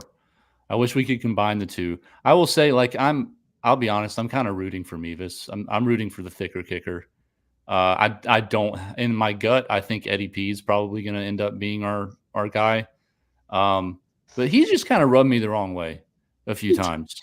The not showing up for mini camp, a couple months ago, and just you guys remember the Bears game last year? Remember the end of the Bears game where, the shoulder shrug, I wasn't going to make that anyway. I don't know why you sent me out there, Frank Reich. He's just done some things that have just like, dude, what are you doing? So he's rubbed me the wrong way. So that's why I'm rooting for Mevis, but I feel like Pinheiro is going to end up being the kicker. We'll see how they do in preseason. And then I think to what you guys said, like no surprises elsewhere. Blackshear is awesome. I hope he gets – obviously he's going to be returning a lot of kicks, but I would love to see him get some opportunities on offense too because I've always liked him. He was my breakout pick before last season started, and obviously that didn't happen. That didn't play out, but I just think like Eric, you said it when we talked this weekend. You're like, every time Blackshear touches the ball, it feels like something special could happen. He's just kind of an electric player. So I'm excited to see him, and then ISM obviously as well. But I feel that way with ISM too. Like, yeah, get the ball in his hands, and something could happen. Like, something could happen. But Eric, go ahead on special teams. Yeah, I mean, I love Blackshear. We were hyping him up in our last episode. We have for a couple of years. I think that this is a good opportunity for him to show value before Jonathan Brooks comes back, and make a case to somehow stay on the roster there. I, as a thicker man myself, I appreciate the thicker kicker. I'm gonna put a little tally mark next to Harrison as far as who gets my vote. But yeah, I they're two seemingly good kickers. Pinero pretty accurate, but I'm with you, Ben. Like, I don't know what it is. Like, he seems like he has the attitude of a wide receiver, in terms of like the prima donna-y type, attitude. I don't know. yeah, I don't but know. I'm a thicker dude. Give me the thicker kicker. Let's start hitting, bombs from 60 yards. I'm here for it. Let's talk about the guy they added this week briefly, because it sticks with the defense here that we just talked about, and that's Caden Stearns. What are you guys' thoughts on this addition? And I just have one thing while you guys are thinking about it, is they are heavily invested in Ejiro Evero and whatever he wants on defense, basically. Yeah. Like, they are full in on the guys he wants, they're bringing in. Ashawn Robinson, the tie in LA. Jordan Fuller, who also played with him in LA. Josie Jewell with him in Denver. Troy Hill played with him as well. I'm sure I'm skipping someone else's name here. Nick Scott as well. Like, they are all in on this Evero on defense, which I love. I think if you've listened to us at all, I think he's going to be a hell of a head coach probably next year, I would think, if this defense plays really well this season, because they lost 5 starters. That isn't an easy job to overcome. And I just love the buy-in, I guess, for getting guys that this dude wants to coach, because it's great. I mean, it really is. And I don't know if this Stearns guy is going to, make a name for himself. I don't know. I don't know a whole lot about him. I just know he's an Evero guy. But just your guys' initial thoughts on the signing. And, Panthers are number 1 in the waiver wire. You might as well take a stab at some of these guys that are out there that are getting cut. So, I didn't know. Go ahead, Ben. You got it, man. Okay, I'll be brief. I was just going to say, like, I didn't know a tremendous amount about him when we signed him. I know, like, just looking at him here, what is this, his third year? Going on his third year. Fifth round pick. I think he had some injuries. Like you said, Curtis, I like that he's an Evero guy. That's a trend. That's good to see. I'm looking at the depth chart, and I'm like, where does he slot in? Because obviously we have Xavier Woods, Jordan Fuller, those are our 2 starters. But then behind them, Nick Scott, Alex Cook, and then some guys that obviously Sam Franklin, he's hurt. He's, he'll be back at some point. But I'll be interested to see, like, if he has a shot at making, like, do you guys think he's more of a camp body, or do you think he has a legitimate shot at making the roster because of that, the past history with Evero? That's kind of what I'm curious about. I think he's a camp body. I think that room is stacked. I do. I mean, between Scott, Woods, and Fuller. Well, I mean, maybe he gets. I don't know. Maybe he gets. Yeah, maybe I don't say. I mean, maybe he gets Franklin's spot, because Franklin's out and they need a 4th, and they're looking for a special teams guy. Jamie Robinson, I don't know. I haven't seen a ton of it. I mean, he had the one big hit where he depleted a guy. Okay. Yeah. But, like, what has he done? I mean, the guy said there wasn't 144 players better than him last year, and the guy hasn't done jack shit. So, like really. So, I mean, maybe he does make that 4th spot. I don't know. I don't know a whole lot about Alex Cook, though. So, yeah, I don't either. I think that, it's been a very clear theme throughout camp that they're going to bring in people to create competition, and they're going to put the best team on the field that they possibly can. They have the opportunity to continue to bring in people who are familiar with Evero's system, which is going to automatically give them, a leg up on, some people that are already in camp that may not be as familiar with it. I think Robinson, I saw Canales' reaction to the hit, and he was not pleased. And so I think that you start endangering your teammates like that. They want the aggression. I get it. But I think you start leaving a bad taste in somebody's mouth when you start, when trainers have to come over after one of your hits while we're in training camp. So I don't know. I think he's a camp body that has the opportunity to make the roster if he proves himself. Yeah, and before anyone else goes here, I'm going to shamelessly plug. We have probably, I think, our most viewers ever on live. So I appreciate every one of you, 380 plus right now.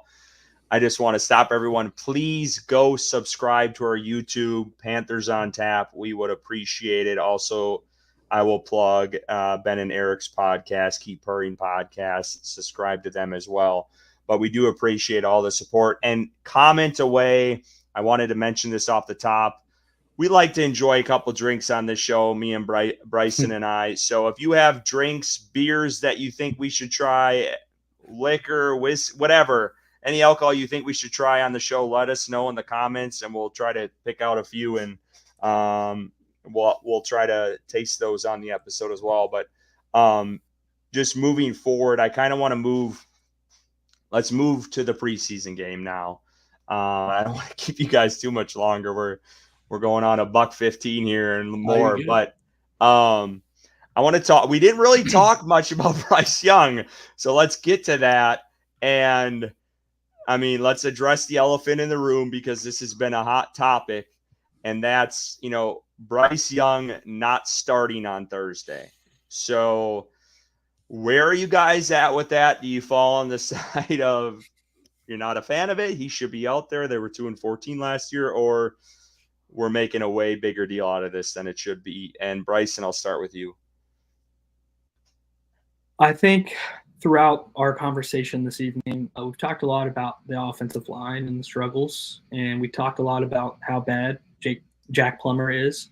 They Jake Luton, again, who had spent some time with us last year.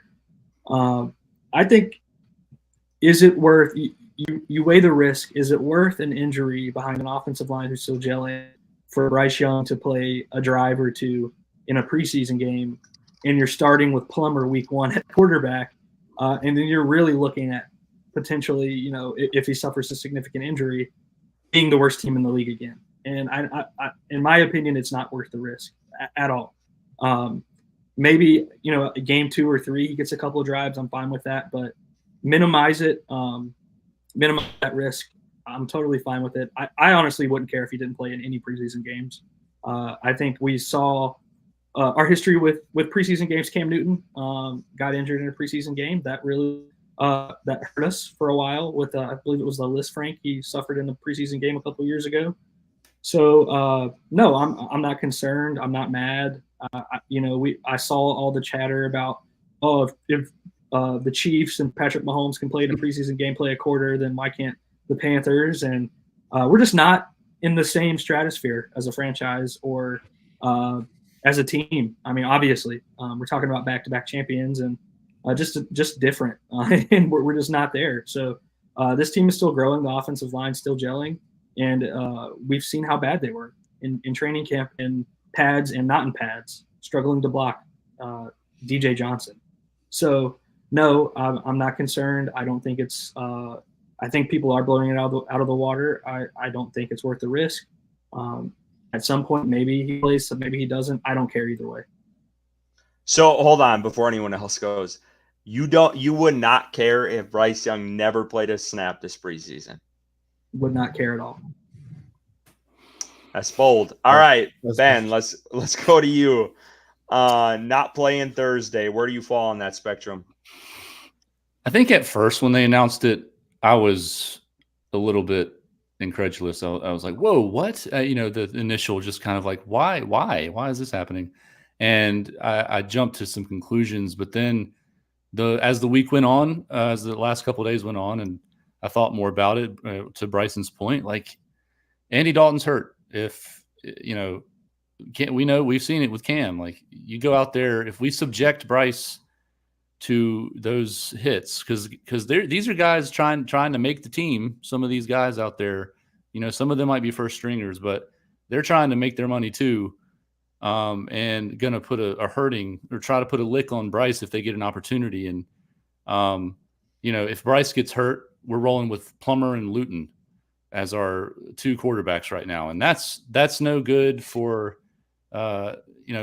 let alone, not even talking about when the season starts, just for the rest of training camp. We don't want that. We don't want Luton and Plummer as our only two options. But then I'll take this angle of approach too. And maybe this is me being too glass half full and silver linings, but that's my nature, so I'm going to go with it. Look, Bryce, it's not like he's lit the world on fire in training camp, but I think he's done a good job of executing the offense. He's only thrown 2 interceptions in camp. He's been efficient. I know the deep shots, we haven't seen as many of those as people want. But my point is, like, to me, this signals confidence from Dave Canales that of how Bryce is operating their offense right now. I think if he wasn't confident in how Bryce was playing, then he would be out there. Like, if he didn't feel good about the way that Bryce was executing the offense and running things, then I think that he would at least put Bryce out there for a series or two. So because of that, because of the potential injuries with Dalton already being hurt and the offensive line concerns, like, to me, I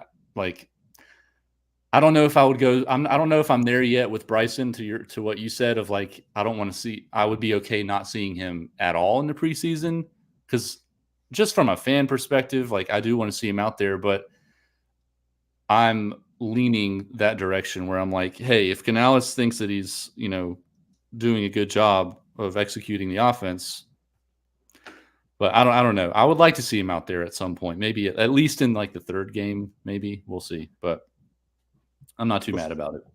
Before Eric jumps in, just one observation, because I think you're taking it as they think, Bryce has done a good job. I take it as they don't think this offensive line is worth a shit right now. I agree. I agree with that too. Like, I think that's where they're at. And then obviously Andy's injury is like, let's pump the brakes. I can't go as far to say I'm not too worried about him not playing this game, because I think it's more of an exhibition, Hall of Fame type preseason game, the first one. But I do think at some point we need to see Bryce Young in preseason, whether it's 1 to 2 series or a quarter or two or whatever, however you want to equate it.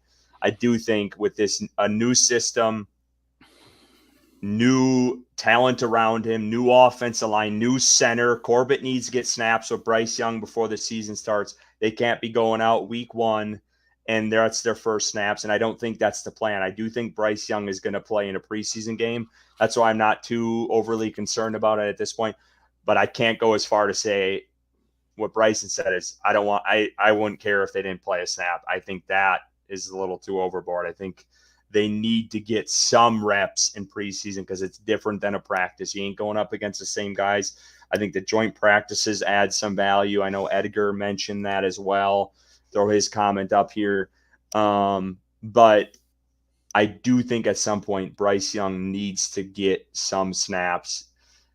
I would think majority of QBs get at least a couple series in preseason, even if you're maybe not Aaron Rodgers, maybe he doesn't get a snap at all with his injury, or Kirk Cousins. I don't know. But, like, I feel like most quarterbacks are going to get a couple series in preseason. I think that's not too much to ask. I think Canales realizes this O-line of where they're at, which is crazy because they invested so much this offseason. But sorry, I'm just rambling at this point. Eric, take it away. No, I'm on board with you. I mean, I think that this is the perfect exercise in risk management. And I guarantee you there's a tremendous amount of analytics that have been put into this. obviously there's kind of like the coach feel and what they think is ready, but I can almost guarantee that they have looked at this from every possible angle in terms of the risk to injury of Bryce, what would happen if he was injured, how well is the team set up to, bounce back from that. And I think probably Dalton being out has a pretty, it's certainly contributing to the fact that we're trying to be conservative with the quarterback position. So I think it's more along the lines of O-line not ready, and than it is, all of the safety stuff. But I think it's like one of those, you like put everything in a pot, you stir it up together, and you say, hey, it's just not smart for him to play in this game. But I agree that he needs some kind of work. And I think those of us as fans would feel a hell of a lot better if we saw the offense working well in some of these preseason games, since we did not last year, and then we saw kind of what what happened there. So, I think it makes sense, but I do want to see him for sure. So I want to show this play. Go ahead, real Bryson. quick, Curtis. Those joint practices with the Jets, I think it's really it's been spoken about a lot amongst a lot of NFL teams around the league that NFL teams really value joint practices more than they do the preseason games. You're getting the same reps. Bryce Young isn't getting hit. Obviously, you're going to know if it's a sack or not per se. If the defensive line's in the backfield in a second, obviously, but the wide receivers are going full speed versus the other team's corners. The offensive line's blocking the defensive line. He's going to get those reps with the center. He's going to get those reps. The wide receivers are going to get on the same page with the wide receivers. I think that's where I want to see Bryce Young, and he's going to be obviously getting those reps there. The risk for me in the preseason, this team is riding on Bryce, and if he's not there, then we're looking at a 0-win season, and I don't think that's too far out of the realm of possibility if it's Plummer, starting at quarterback for this team, or Dalton at some point, whatever it may be. So I think that joint practice is really important. I think that's probably played a large role in this decision as well. And Edgar put in the comments that just referencing Canales last year, Baker played preseason games 1 and 3. We also got to take into account there was a QB competition there with Trask. Yeah. I would think Bryce plays next week, and then they rest him for the third preseason game, and they give these younger guys a shot and see who makes the roster.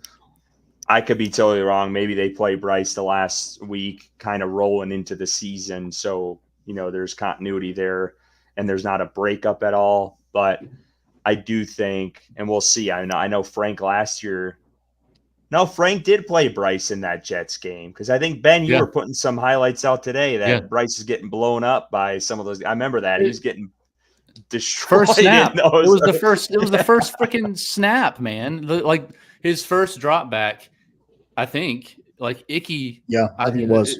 Don't know if it was like a missed assignment or what it was. It looked just like a complete miscommunication. Very first drop back of Bryce Young's preseason of his NFL career. He just gets lit up. And you remember Frank Reich talking about it in the press conference. He was like, I guess that was kind of his welcome to the NFL moment. And it's just like, we can't have that shit happening again this year. When it doesn't matter. When it doesn't matter, and especially with the offensive line, like the backups and how they've looked up to this point. That's scary. I want to play this play, and we'll continue on the Bryce Young conversation, because this has come up a lot lately, is the deep shots. When is Bryce going to take them? So I want to play this clip. This was from Sunday. Bryce takes a shot here to Mingo. You'll see it on kind of next to the pole there. I apologize. We're kind of far out, but this was the play. I think it was Nick Scott on the coverage. I'll keep playing it here as we talk. But I'm just curious your guys' take with the deep shots and why we haven't seen many. Obviously, that might be the offensive line as well. But just where do you fall on that? Why haven't we seen the deep passes yet? And Eric, we'll start with you. Yeah, I mean, I don't know if it's an installation thing or but I think a large portion of it has to do with the time, right? ball coming out 2.7 seconds, 2.7 seconds, 2.7 seconds. Yeah. We've been hearing it. And so if nobody's open or doesn't look like they're going to be open in 2.7 seconds, the ball's got to go somewhere else. And I think that Canales has been incredibly consistent with that. But I mean, it's a little concerning. I'm not that worried about it. This is a totally different, totally new offense than we were running last year. We have some additional threats on offense, especially in the wide receiver room. So I'm not freaking out about it. Like, they're just throwing the ball to who's open. But if the offensive line could give him a little bit more time, I can almost guarantee you we'd have more shots downfield.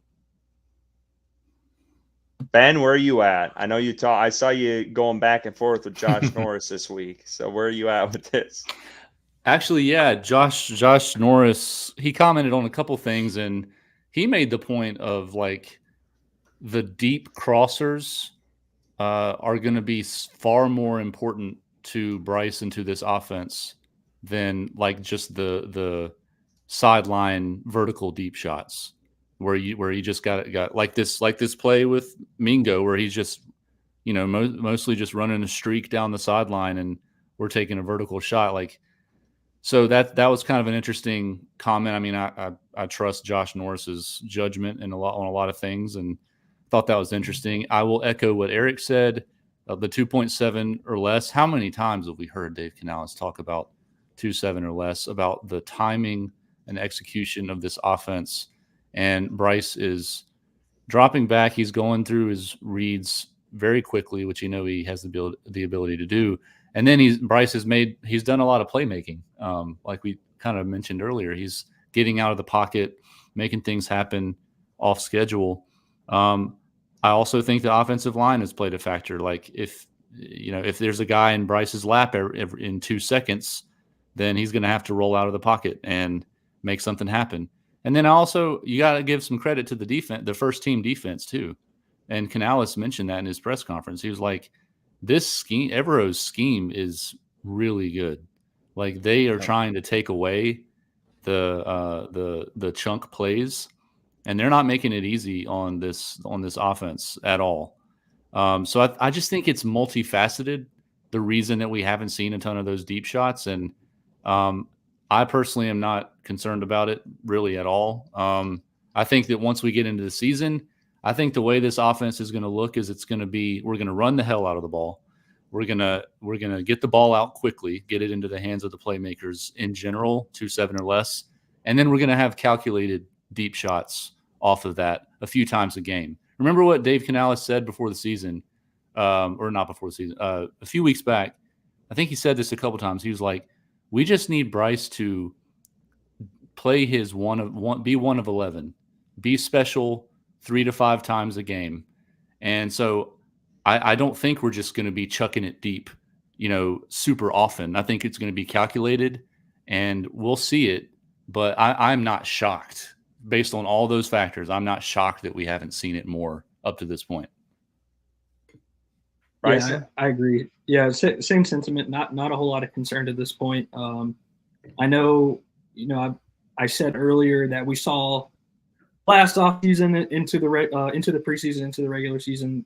We all heard the vanilla offense. You'll see it when it matters, and we weren't concerned. And I wasn't like that again. But in this situation, like Ben and Eric mentioned, it's multifaceted. Every conversation we've had tonight has tied back into the offensive line somehow, some way, struggling. It'll come. It will. It's within the structure of the system. Play action is going to be really important. That's when they're going to get their deep shots in. I think being out a lot is kind of taken away some of that too. He's probably going to be one of the main receivers running those deep shot plays, quote unquote. So I don't think right now any concern. Maybe we get to week 1 or 2 and we're seeing this offense and there's just no threat of a deep ball, which is going to make it hard to run the ball. And that obviously would be a concern at that point. But I think it eventually will come and we will see it. Yeah, I think it needs to happen, though. There's no doubt about it, because you're going to see teams do what they did last year. Oh, yeah. And they're going to play tight to the line. They're going to not allow the underneath shit. and they're going to double Deontay and force Adam Thielen to try to beat their guy, and they're going to force Mingo to try to beat his guy, and that's how they're going to play if there's no deep threat. And I have a lot of faith in Deontay Johnson. I think he's a hell of a separator, so that gives me some hope. But they do have to take their shots, whether they don't have the O-line or not. You got to create it. You got to create it with tight end blocking, play action, whatever you do, running back in there to block. They got to find ways to create it, because you can't because that's what teams are going to do. They're going to play Bryce man-to-man, play him tight, press the shit out of everyone, play guys up, safety, off the top. That's how they're going to play them early on and see what they can do. And then when that doesn't start working, that's when they're going to adjust. So I do think they got to take their shots, and hopefully we see that more. I do agree, though, like those deep crossers and stuff, those are important. You're not always going to see streaks. And Deontay Johnson proves, and you saw the crosser the other day. I think it was Tuesday, maybe at practice, or Monday. He had a really nice play on a deep crosser. The guy's always open. I mean, it just seems like he always finds a way. I just hope he can keep his attitude in check. We don't see what he did in Pittsburgh, and complaining and everything else, and he hasn't done that at all this camp. I'm just saying, I hope that's how that stays once the lights come on Sunday. And but I do think they need to take those shots. But Ben's right. I mean, if you don't believe this, I mean, we're a part of a betting group now. I mean, I know I place bets on they're going to run the shit out of the ball. There's no doubt about it. They are going to run. And when you don't want them to run, they're going to run again. Like, that's going to happen. People are going to bitch about it. Yeah, they're going to complain because they're running all the time, but that's what they're going to do. They invested heavily in that line. That's Icky's, that's one strength of his game, is his run blocking, if he's got anything. And they're just going to pound the rock and then, play off of that. And I'm just reiterating what Ben said, but that I keep telling everyone that they are going to run some more. And hopefully Jonathan Brooks comes back and he can be a part of that too. But I'll say, Curtis, too. Sorry, I was just going to say, I'll agree with what you said. Like, we got to see it, the deep shots, when the season starts, because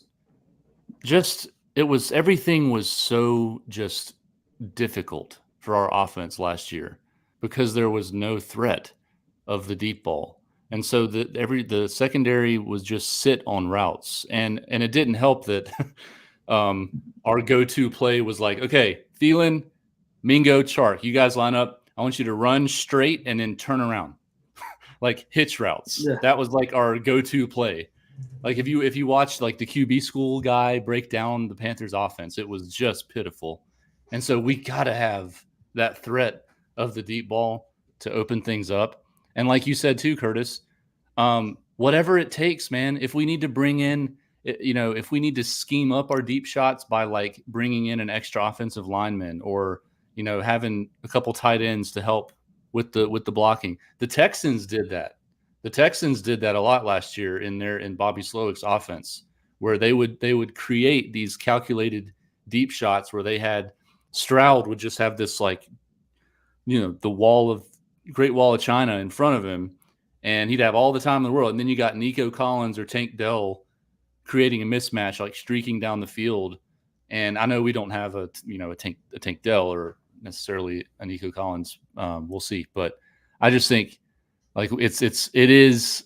I don't want to downplay with my comments earlier. Like, it's absolutely important. We got to have the threat of the deep ball. So I do hope to see it more for sure moving forward. Let's talk about preseason, then we'll get you guys out of here. We're closing in on $1:45, almost 2 hours here. But preseason expectations. Who are you guys watching? I think Mike K posed that question on Twitter today. I thought that was a good one. A couple players that you guys are looking or watching specifically tomorrow, and just your expectations for this team going up against New England Thursday night. I think kickoffs. I think it's 7 o'clock. I think it's 7 p.m. our time. And we'll start with Eric on this one. What are you looking forward to in this preseason game? We don't know, I guess, who's all playing. It's kind of a wild. Yeah. I feel like at this point we usually know, but we don't. Yeah, I'm going back to kind of one of the first conversations we had tonight, I'm really interested to see how TMJ does, kind of back in full speed, against other competition. It's going to be an opportunity for him to prove himself that there's a new TMJ with the new offense. And so I think that's going to be important. I'm excited to see how Sanders plays at the tight end spot, and see if he's got as good a hands as everybody says, and see if he can get open again, be that safety blanket for the offense. And then I am looking for kind of ISM Blackshear, see how the return games go, and then see if Blackshear can kind of make a spot for himself more permanently on the roster with some magic when he touches the ball. Then how is our secondary hold up against some other good players as well, since there seems to be some question there. Bryson, what about you? Yeah, I'm excited to see Tompkins. Like I talked about earlier on this episode, I think his speed's going to flash. It's going to be evident on the field. I'm excited to see him. I'm excited to see Miles Sanders, because Miles Sanders has looked pretty good in camp. He's had a lot to say to media, a couple runs for sure. I'm excited to see if he puts his money where his mouth is and does on a field against other talent trying to stop him from running instead of just touching him. So I'm excited to see him. On defense, Trevin Wallace, I think, is a popular name amongst fans. See him in the preseason. I imagine he's going to get quite a bit of time. I do want to see the starting offensive lineman out there. No matter who, it's not going to be Bryce Young, thank God. But it doesn't matter if it's Plummer or Luton or whoever. I need to see those five. Hopefully, Damian Lewis is able to go. I don't know if he's going to be able to or not, but I want to see those five and how they do against the Patriots defensive line, which isn't a scary one, but it'd be interesting to see, where they're at, because they haven't looked great in training camp. We've talked about it all episode, so that'll be interesting. Ben? Yeah, I'm more excited about just with the offense, watching the TMJ versus Jalen Coker, because I really, like I said earlier, I really think one of the two of them is going to end up being on this roster. So I'm excited to see who kind of breaks out. I'm excited to see Tompkins, see his speed out there and how he looks. But I think the main thing that I'm interested in seeing, and I know Bryce isn't playing, so I get that. But the main thing I want to look at is Dave Canales' offensive scheme. I know we're not going to see all the wrinkles. It's preseason, so he's not going to let all the tricks out of the bag. But, man, last preseason, after those first couple preseason games, we're all like, what is this? Why does this look so elementary? And we kind of played a lot, or at least I did. I was like, okay, it's just a preseason. It's fine. We'll open it up. And then Frank Vanilla Reich rookie. comes in. Vanilla rookie. Vanilla, baby. So like, I learned last year taught me a very valuable lesson of like, trust your gut, trust your eyes, because my gut and my eyes were telling me this looks bad. I don't like this. This looks terrible. I don't have any confidence in what we're doing right now. But then I let my emotions, I guess, take over and say, well, make excuses about it. No, it's preseason. It's fine. We're going to open it up game one. We're going to look different. So I'm just very interested to see, what does Dave Canales' scheme actually look like in a real game, albeit with Jack Plummer at quarterback. And just kind of see what the operation is and execution of that. So we'll see. Yeah, we got literally vanilla ice cream with Frank Reich last year, and that was the reality. I want to see some caramel collision, Pirates booty, hell yeah, moose tracks type shit. Like, let's spice it up. I know we're not going to – you're right, Ben. We're not going to see much of it. We aren't. I mean, you're not going to Canales ain't going to show his hand, but there should be, I mean, we shouldn't have the surprise of week 1, Bryce Young comes out in a pistol formation like Frank Reich did last year when they never ran it at all. Just wild shit like that. So I'm obviously won't see Bryce this game, but like Bryce Young more under center. I'm excited to see that implemented a little bit more. And we've been seeing that a little bit in training camp. But the guys I mentioned, when Mike K posed this question today, was I want to see some of the young guys. Jatavion Sanders, how does he play at the tight end spot? Yeah, he made a flash play in a practice. Can he do that in a game? How does he do with blocking? I know that's probably something he needs to improve on. I do want to see Jalen Coker. What does he do when they're actually going up against another team? Shi Smith Wade, like what does he do? I haven't heard much about him as the 5th round rookie. Trayvon Wallace as well. And then I want to see Harrison Mevis. I want to see how that kicker competition plays out.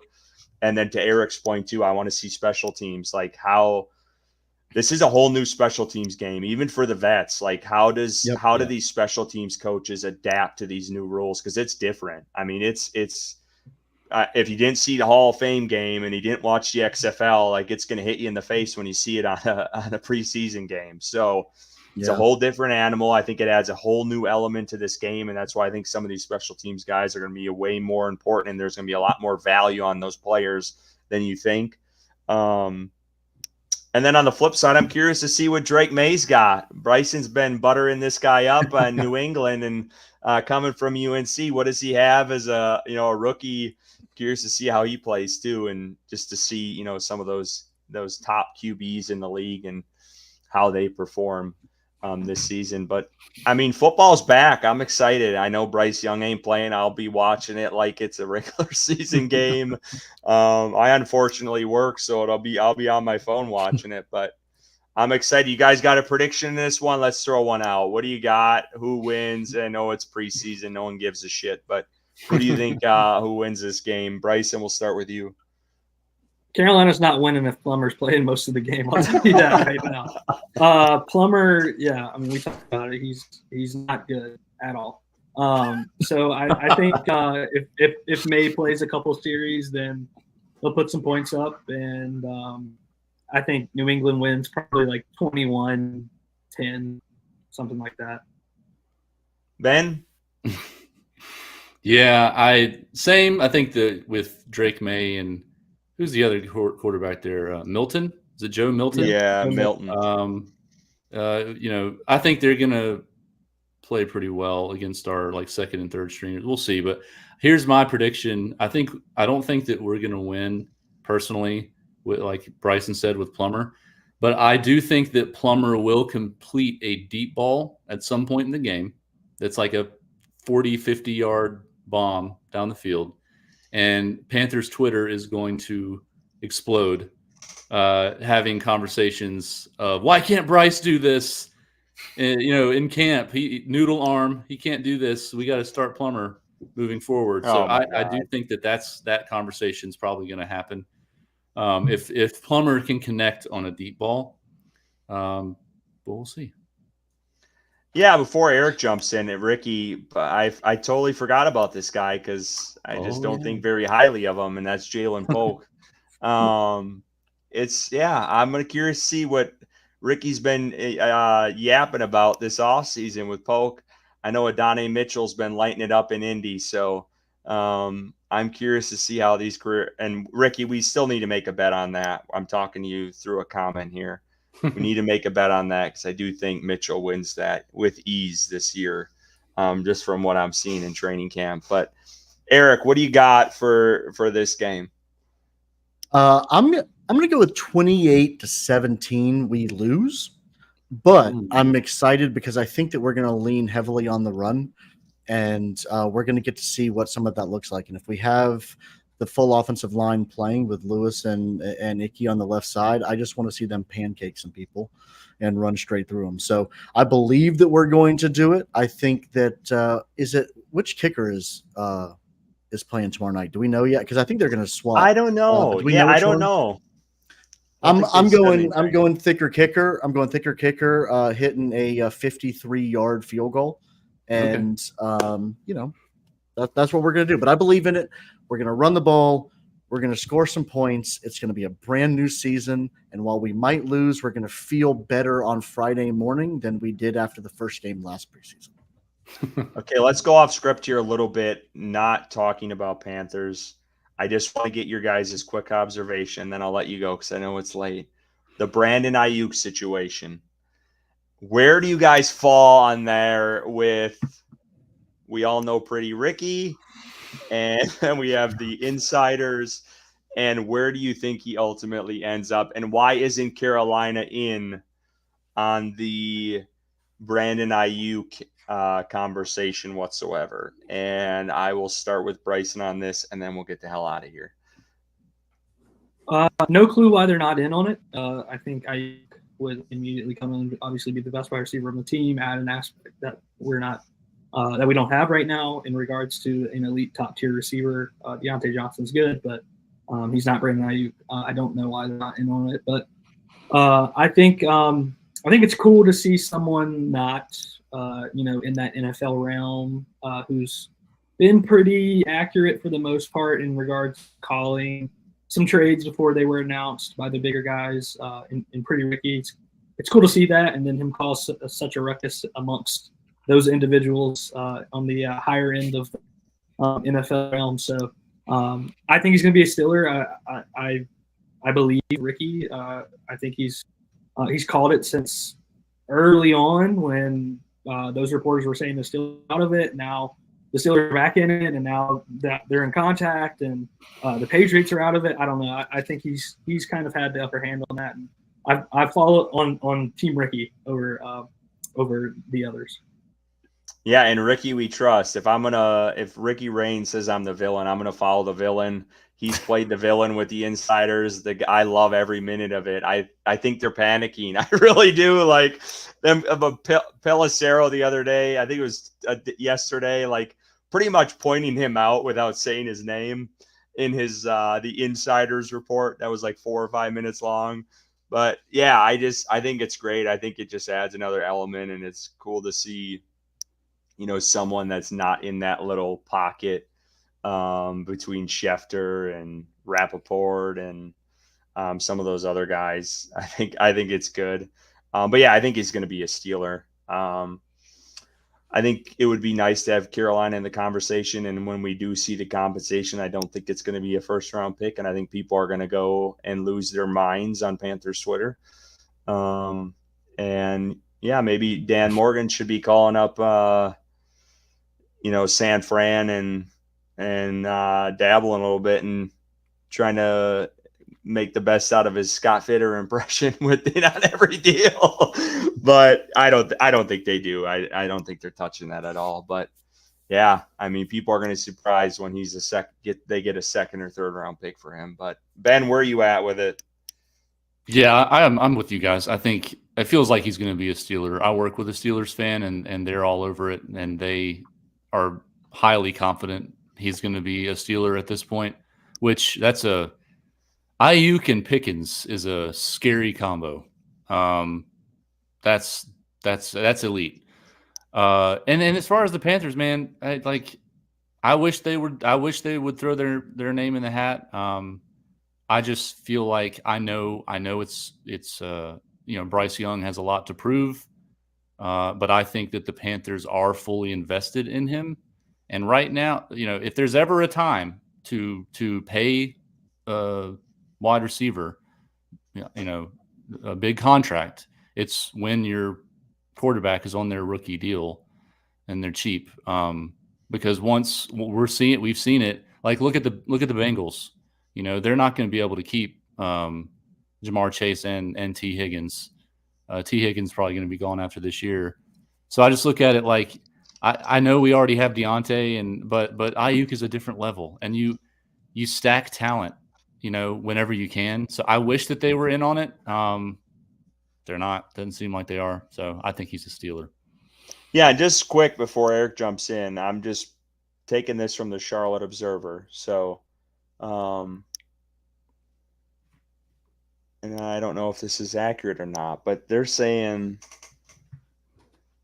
the Panthers are supposed to have a pretty good chunk of cap space in this upcoming year. Like these next couple of years are supposed to be when they can load up. So you keep this year a little bit lower and do your incentives. I'm not a cap genius. I will never, try to tell you guys I am, but I think if you could load it up where it's down the road is heavier, I do think there's a way you could get Ayuk on this team and you can never have enough wide receivers. So I mean, I think anyone would be crazy to say not try to take a stab at that, but I don't know where you're at, Eric. Yeah, I mean, admittedly, I haven't followed this as closely as you guys seem to have. I've been Team USA on Olympics more recently, but like, what is the likelihood? When I first started kind of hearing all of this, there was talks of Ayuk staying in San Francisco. Is that even a possibility anymore, or is it a foregone conclusion he's going to be traded and it's just a sweepstakes as to who's able to come up with the right compensation? I think it's the latter. I think it's pretty slim that he stays at this point. Yeah. Yeah. Well, I'll be contrary then, and I'm going to say that he stays in San Francisco, just because you guys all went with him getting traded. So we'll see. I don't know. I'm talking out of my ass, but Well, at least you're honest. I don't know. Well, no, I appreciate you guys. I think we've taken up enough of your time. We're almost sitting 2 hours here. I thank both of you for coming on. It's good to finally get both of you on. I know we've had Ben on before, haven't had Eric. Go give them both a follow. I believe it's Keep Purring Eric, Keep Purring Ben. Yep. Obviously, go check their podcast out. Get it wherever you get your podcast. They're also on YouTube too. So I just want to thank you guys again. Thank you to everyone who tuned in. Over 430 some people listening right now. We do appreciate you guys. And we'll be back next week. We'll recap this game. I don't know. Maybe we'll dabble with some live here after the game. I don't know how Bryson's feeling. We'll talk about it. But, yeah, we do appreciate you guys. And look forward to the first game tomorrow. And we'll see, this is the start of the Canales era and the first preseason game. And hopefully we don't get a vanilla offense. But until then, keep pounding, everyone.